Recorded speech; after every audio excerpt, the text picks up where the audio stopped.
Para Eduardo Báez, no solo un gran investigador y académico, también un gran amigo.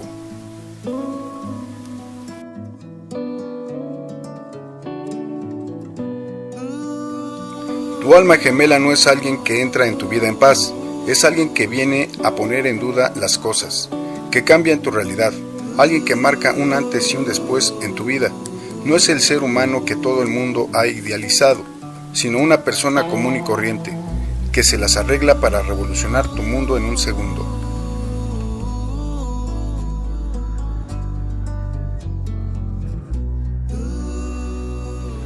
La relación con Eduardo que yo he tenido, como la que yo creo que todos mis colegas han tenido, consta de muchos tipos, de muchas dimensiones. Es una relación básicamente de trabajo, pero bueno, también tuvo varias puntas personales. Y bueno, la del trabajo la vamos a platicar en otro lado, un poco más amplia, y me gustaría usar este pequeño espacio para hablar un par de anécdotas de mi relación con él, más personal. Una de ellas fue cuando renté, él tenía una casa en Tepoztlán, una casita, y le había hecho ahí una cabañita anexa que rentaba. Y yo la renté durante un año, de manera que un año estuve yendo a su espacio, que le gustaba a él mucho, en Tepoztlán, las cabañitas adentro de un jardín que él cuidaba.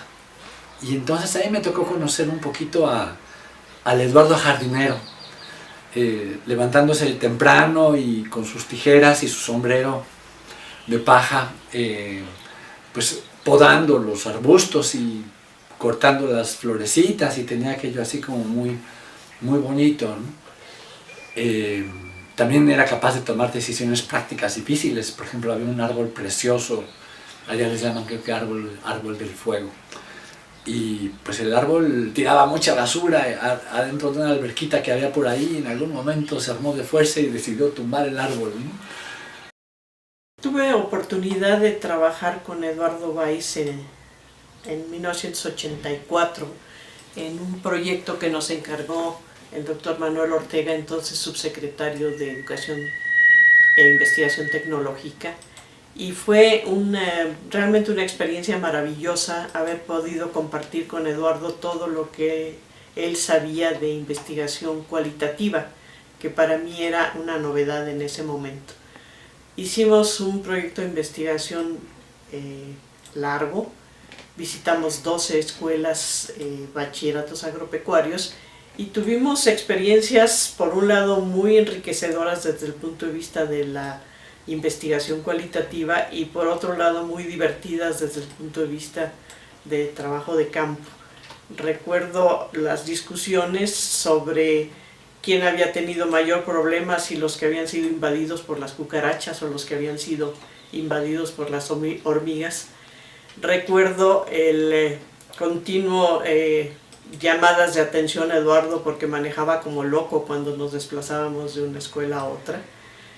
Recuerdo también un concurso de baile al que nos invitaron unos profesores de un Cebeta, donde Eduardo con toda tranquilidad sacó a una maestra a bailar, y a mí el maestro que me sacó no hacía más que decirme: pero muévase, maestra, muévase, que no. Entonces fueron experiencias muy bonitas. Después tuve otra experiencia de trabajar con los dos Eduardos. El Eduardo, ahí discutían, todo el mundo sabía de los grandes gritos y discusiones entre los dos Eduardos, de broma. Y ahí apareció la idea de que uno era Eduardo el joven y otro era Eduardo el viejo, pero Eduardo Báez la ganó diciendo: bueno, tú eres el joven, pero yo soy Eduardo el sabio, como recordó Enrique Bernal. Y después tuve una muy bonita experiencia de regresar 2 horas de trayecto con él pocos meses antes de su muerte, donde pudimos platicar muy a gusto y recordar todas aquellas experiencias que habíamos vivido durante todos estos años que convivimos en el día. Realmente no voy a platicar mucho las cuestiones de orden académico, con las cuales sí tuve 2 que 3 cosas que hice con Eduardo, pero más que todo que hablar de algunas anécdotas de él, porque hay otros espacios en los cuales pues, se va a hablar de su trayectoria académica. Hay dos cosas que pasaron con el Eduardo justamente cuando lo elegimos como jefe, cuando estábamos en Huastepec en una encerrona tratando de ver quién iba a ser el próximo jefe, y él se autopropuso, lo cual nos pareció muy bien. Él dijo que tenía ganas de ser jefe, pero lo que nos preocupaba un poquito en ese momento, más que todo, era su comportamiento, porque resulta que en las reuniones de jefatura, de colegio, perdón, él si se cansaba se tiraba en el suelo, o era la época en que fumábamos, y entonces terminaba de fumar y tomaba la colilla y la aventaba para ver si le atinaba al bote de la basura. En fin, hacía dos que tres cosas de ese tipo, y nos preocupaba que tuviera ese tipo de cosas cuando estuviera, pues no sé, con el director general o en la secretaría, cosas así. Y lo comentamos, y él aceptó muy bien todas las observaciones, pero entre otras cosas yo quedé en su comité, en el comité ejecutivo que lo acompañó. Y un día tenía una reunión, su primera reunión en el Cinvestav, y me preguntó que cómo debería de vestirse. Yo le sugerí que llevaba a lo mejor un saco, no corbata, pero algo un poquito más presentable. Y a los 2-3 días apareció en mi cubículo con una camiseta celeste, con un pantalón khaki y con un saco azul marino. Y además no me acuerdo realmente si estaba recién peinado o recién salido de la peluquería, pero se veía verdaderamente guapísimo. Y me impresionó, le digo, oye, realmente te ves muy guapo. Y eso se convirtió realmente como en el uniforme de la jefatura. Allí apareció. Y después tuvo una camiseta rosa por sugerencia de Eduardo Remedi. Pero bueno, así era Eduardo, ¿no?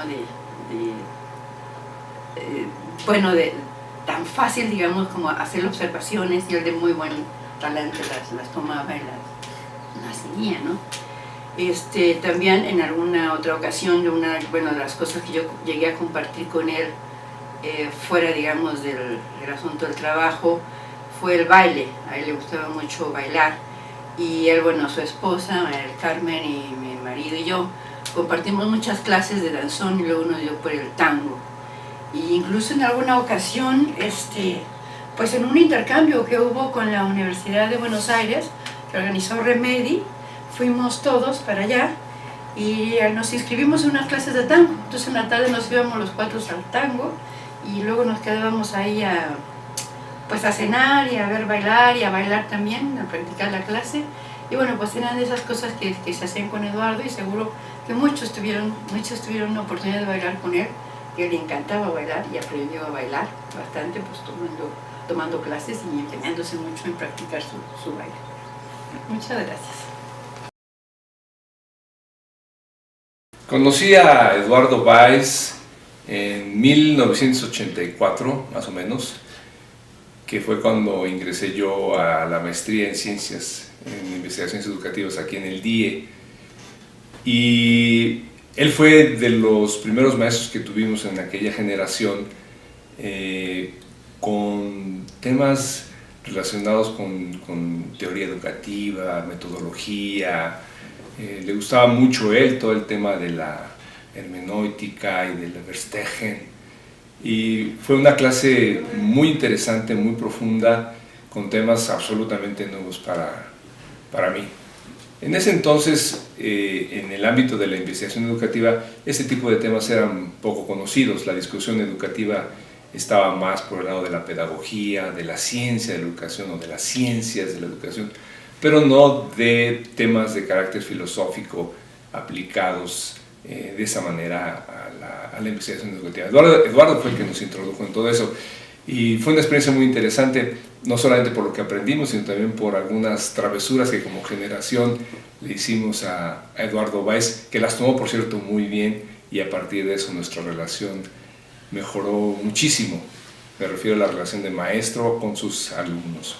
Luego pasó el tiempo, yo me ausenté por diversas razones del DIE, y al regresar a México, por ahí de 1992, él me llamó, él era el jefe del departamento, y me comunicó que el Colegio de Profesores había decidido extenderme una invitación para ser profesor del DIE. Invitación que desde luego acepté. Fue para mí toda una distinción que fuera invitado por el DIE para trabajar como investigador, y particularmente que haya sido Eduardo como jefe del departamento el que me lo haya transmitido. Hecho que junto con el conocimiento que yo tenía de él previamente hizo que guardara hacia él un agradecimiento por esa deferencia que tuvo hacia mí. Eduardo Valls fue maestro mío en mis estudios de maestría aquí en el CIMBESTAB, y bueno, además de María de Ibarrola como mi tutora en mi maestría y doctorado, y de Eduardo Valls y de Eduardo Remedi, yo pienso que ellos tres fueron mis principales mentores durante los largos años que yo estuve en este centro. Pero en específico en Eduardo quiero mencionar que le tengo mucho aprecio el que cuando él impartía su seminario de maestría, yo estaba embarazada, y tuvo la paciencia de esperar a que mi hija naciera para darme el seminario de manera personal, a la hora de comida, en su oficina, incluso en el transporte de un taxi mientras recorríamos el ir por algunos documentos a su casa, por esta zona también. Entonces fue muy atento de su parte en ese momento, pero después lo recuerdo también como una persona adulta, seria, de un trato lejano, y recuerdo haberle avisado que finalmente me había titulado y haberme dado en Mérida un abrazo en el contexto del congreso del COMIE, y de ahí en adelante ser más bien distante. Años después, él mismo me buscó para que trabajáramos en el tema de la investigación educativa, su motivo de los estados de conocimiento del COMIE, y fueron pues trabajos muy interesantes. Todavía recuerdo aquella sesión de hace más de 20 años en lo que ahora es el ISUE y antes se llamaba Centro de Estudios sobre la Universidad, CESU, y estábamos ahí Ricardo Sánchez Puente, Corina Schmelkes, en ese entonces la recién graduada Alicia Colina, entre otros colegas, y haber puesto en el pizarrón una serie de cosas sobre la investigación educativa, y él en ese momento asentó el punto o tema de investigación que sería parte de mi trabajo durante muchos años y que después vincularía con el resto de mi trabajo en toda mi vida, que fue el tema de comunidades y redes de investigación. Yo asumí la labor de trabajar sobre ese tema, y él, cuando vio el resultado, le pareció importante mantenerlo para dicho documento de estados de conocimiento. Les voy a platicar de mi experiencia con Eduardo Valls en la parte de elaboración del estado de conocimiento sobre el campo de la investigación educativa. Yo estuve colaborando con Eduardo Valls de 2001 a 2008 más o menos, y en ese tiempo uno de los trabajos importantes fue justamente ese. Fue muy interesante, estuvo lleno de aprendizajes, pudimos convivir con un gran número de investigadores de diferentes partes del país. Estaba participando gente de Querétaro, de Guanajuato, de Jalisco, de Sonora, Yucatán, Puebla, Morelos y gente de aquí de la Ciudad de México. Tuvimos varias reuniones en las que discutíamos muchos aspectos relacionados con cómo analizar, cómo organizar los diferentes temas que surgían de la revisión de los textos para dar cuenta del estado de la investigación educativa. Fue un proceso interesante y además divertido, porque en esas reuniones que fueron realizadas en diferentes partes pudimos no solamente discutir cuestiones académicas, sino darnos espacios para la convivencia.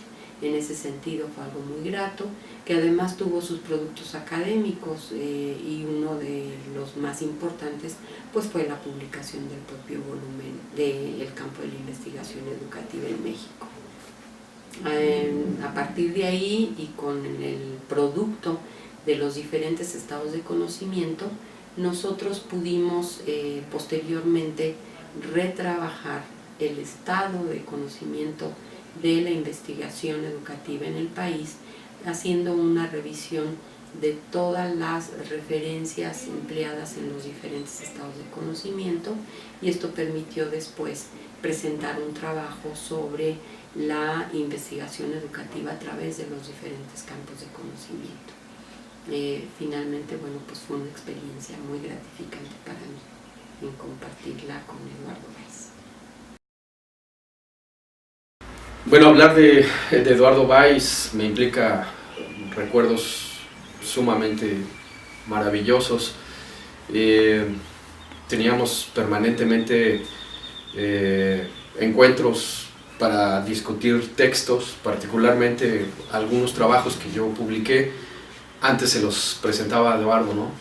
Y me hacía algunas recomendaciones, algunas indicaciones, y la verdad es que era realmente muy interesante. Recuerdo el tema, por ejemplo, de un estudio que hice sobre la agresión a los emos, y le presenté los primeros borradores, los primeros hallazgos, y me hizo así de manera contundente una observación que me pareció interesantísima.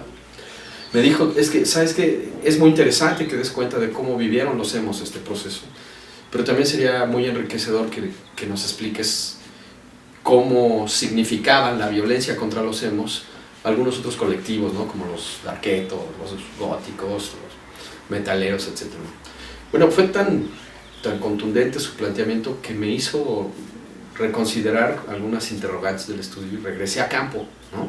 A entrevistar nuevamente a algunos informantes, ¿no? Creo que la relación con Báez estuvo siempre marcada por la impronta de la contundencia en el argumento académico. Era sumamente necio, ¿no? Difícilmente lo podías convencer cuando había argumentos. Sin embargo, mostraba un espíritu tan humano que reconocía cuando tenía errores. Y esa parte a mí me parecía maravilloso, ¿no? Era algo que me unía mucho a él, porque sabía escuchar, ¿no? Era alguien que te daba tu tiempo, que te prestaba una atención absoluta a las cosas que planteabas. Y bueno, tuve la suerte de tenerlo de vecino, ¿no? Aquí Alma Maldonado dice que éramos como los nerds porque estábamos a las 9, 10 de la noche, ¿no? Trabajando, compartiendo, incluso con Alma a veces, los tres aquí. Bueno, pero hay una cosa que recuerdo con muchísimo cariño del Eduardo. Bueno, dos cosas.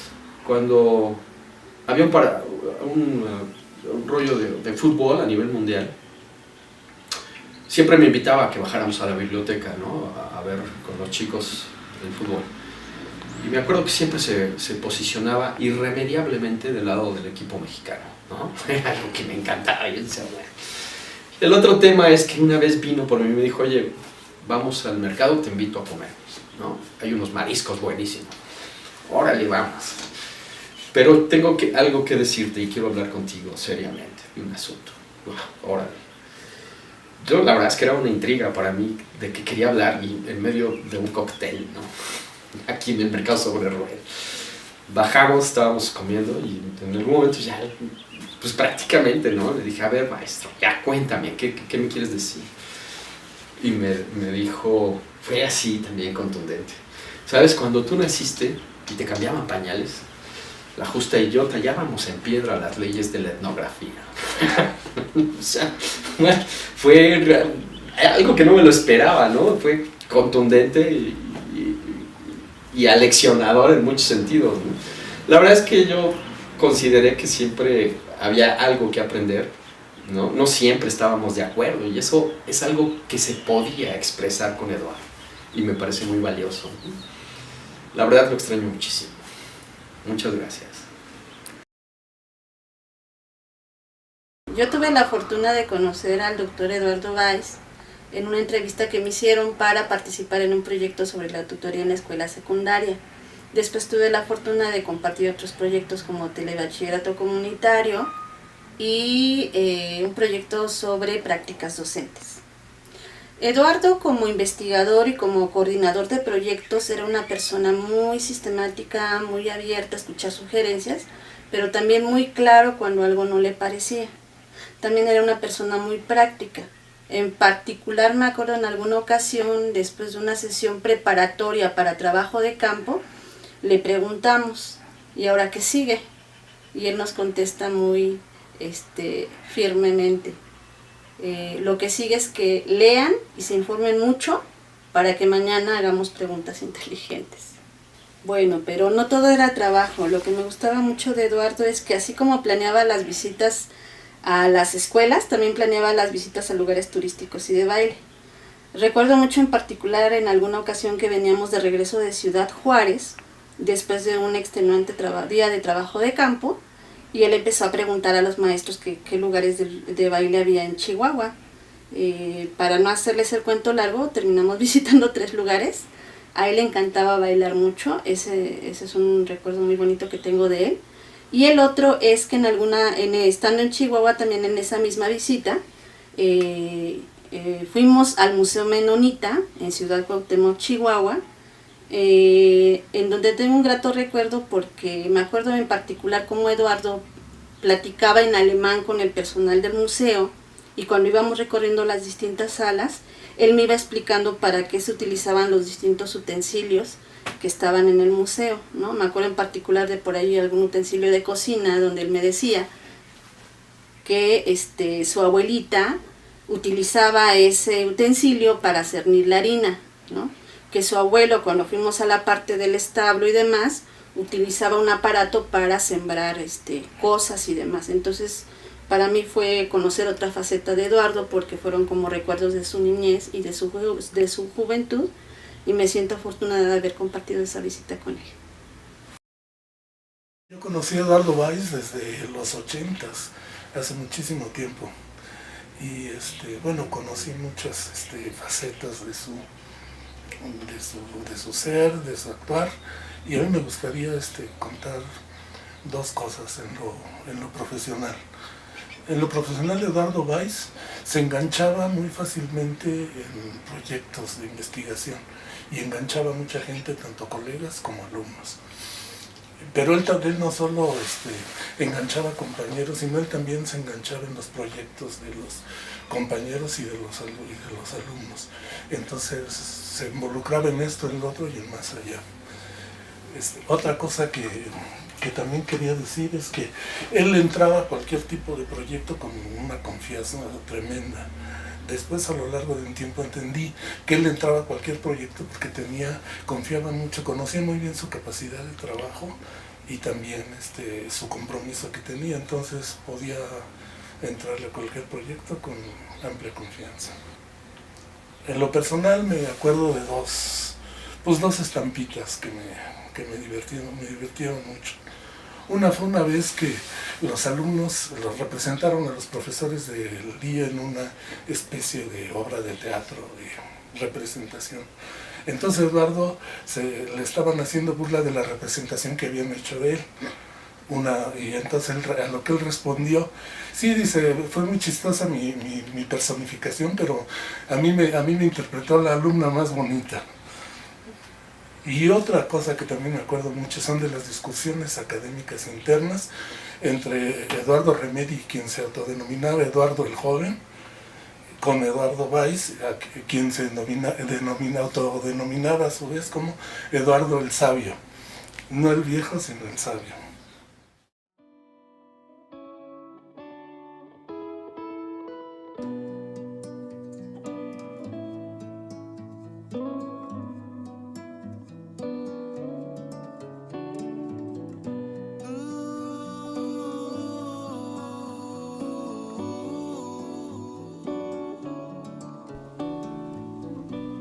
Colegas del DIE, aquí Inés Dussel desde las tierras del Weiss en Alemania. Quiero sumarme a este homenaje y a este recuerdo colectivo de Eduardo, tratando de evitar la tristeza, todo lo que podamos, de que ya no lo vamos a tener, aunque cada vez que lo pienso me inunda la tristeza. Pero bueno, creo que como a él le hubiera gustado, hay que tomarse unas chelas, beberse unos buenos tragos, celebrar su vida y decir gracias por haberlo conocido, gracias Eduardo por haber estado ahí, gracias por todo lo que nos enseñaste sobre el currículum, sobre la pedagogía, sobre la didáctica, tu preocupación siempre por los detalles, por la enseñanza.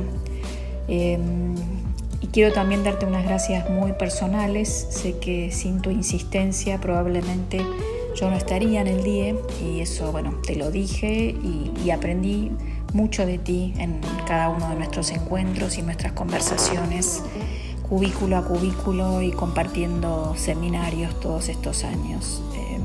Así que, bueno, unas gracias personales y gracias colectivas. Y también quiero celebrar esta otra parte tuya tan importante y que también enseña mucho, no solo lo académico, sino tu pasión por el baile, tus ganas de festejar, aun cuando estuvieras peleando la enfermedad, estabas ahí listo para celebrar siempre la fiesta, los encuentros, la vida. Y esa actitud creo que es de las cosas más valiosas que nos enseñas. Que queda mucho, me parece a mí, queda toda esta línea que abriste y que espero que se mantenga sobre la pedagogía, la didáctica en el DIE. Quedan tus estudiantes tan buenos, tu línea de investigación, quedan tus hijos, la alegría de que Stephanie también haya pasado y se haya sumado a la comunidad DIE. Y bueno, te vamos a extrañar mucho, pero también creo que tenemos que ser muy conscientes de que nuestra vida es un poco mejor porque te conocimos y te tuvimos cerca. Así que, ante todo, estoy muy agradecida por eso. Un abrazo muy grande para todos. Doctor Eduardo Weiss, gran investigador de origen alemán, pero según sus palabras, chilango de corazón. Fue un excelente jefe, con un trato especial para cada personaje con quien tenía que tratar. Increíble con pequeños, simpático con estudiantes, gran jefe con secretarias, formidable compañero.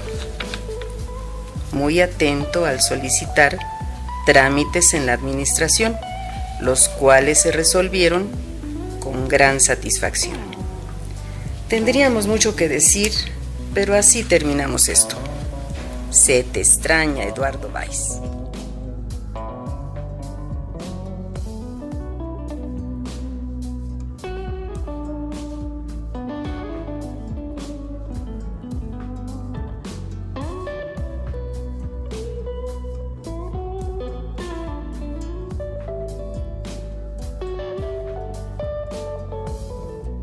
La vida es una obra de teatro que no permite ensayos. Por eso canta, ríe, baila, llora y vive intensamente cada momento de tu vida, antes que el telón baje y la obra termine sin aplausos.